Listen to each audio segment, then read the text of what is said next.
2016 ஆண்டு சட்டமன்ற தேர்தலில் நான் ராதாபுரம் சட்டமன்ற தொகுதியில் போட்டியிட்டு வெற்றி வாய்ப்பை இழந்ததாக தற்போது அறிவித்தார்கள்.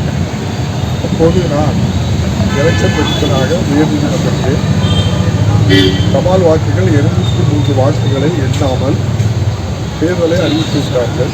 ஆகவே அது செல்லாது என்று அறிவிக்க வேண்டும் உயர்நீதிமன்றம் உச்சநீதிமன்றம் வரை சென்று பல நீதிமன்ற தீர்ப்புகளுக்கு பிறகு இறுதியாக கடந்த 2 வாரங்களுக்கு முன்னால் கடந்த மாதம் உச்சநீதிமன்ற தீர்ப்பின் அடிப்படையில் மாண்புமிகு இந்த சென்னை உயர்நீதிமன்ற நீதியரசர் அவர்கள் நான் தபால் வாக்குகளை எண்ணாமல் இருந்த வாக்குகளை எண்ணுவதற்கு ஏற்கனவே அக்டோபர் மாதம் 2019 ஆண்டு 1ஆம் தேதி உத்தரவிட்டு அக்டோபர் மாதம் 4ஆம் தேதி 2019 இந்த வாக்குகள் எண்ணப்பட்டது. இந்த வாக்கு எண்ணிக்கையின் அடிப்படையில் 105 வாக்குகள் வித்தியாசத்தில் நான் வெற்றி பெற்றதாக நீதிமன்ற நீதியரசர் உயர்நீதிமன்ற நீதியரசர் அவர்கள் இன்று அறிவித்திருக்கிறார்கள்.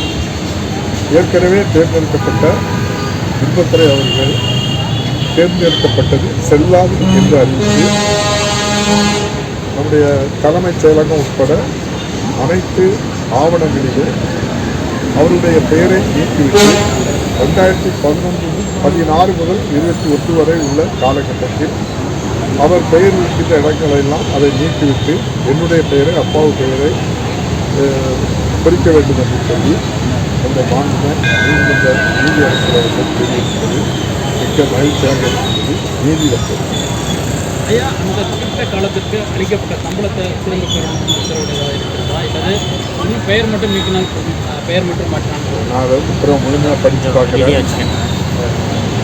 முழுமையாக தெரிஞ்சதுக்கப்புறம் காலதாமதமாக கிடைச்சிருக்குன்னு நினைக்கிறேன். காலதாமதம் வந்தாலும் நீதி கிடைத்தது மகிழ்ச்சி. இதில் எதுவும் பயன் இருக்கா?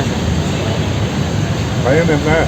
அதாவது உண்மைக்கு புறம்பாக நீதிக்கு புறம்பாக அரசியலமைப்பு சட்டத்துக்கு விரோதமாக அதிகாரத்தை பயன்படுத்தி அப்பாவை தூக்கி வெளியே வீசிவிட்டு அவர்கள் தேர்ந்தெடுக்கப்பட்டதாக அறிவித்தது செல்லாது என்று இன்று நீதிமன்ற தீர்ப்பு.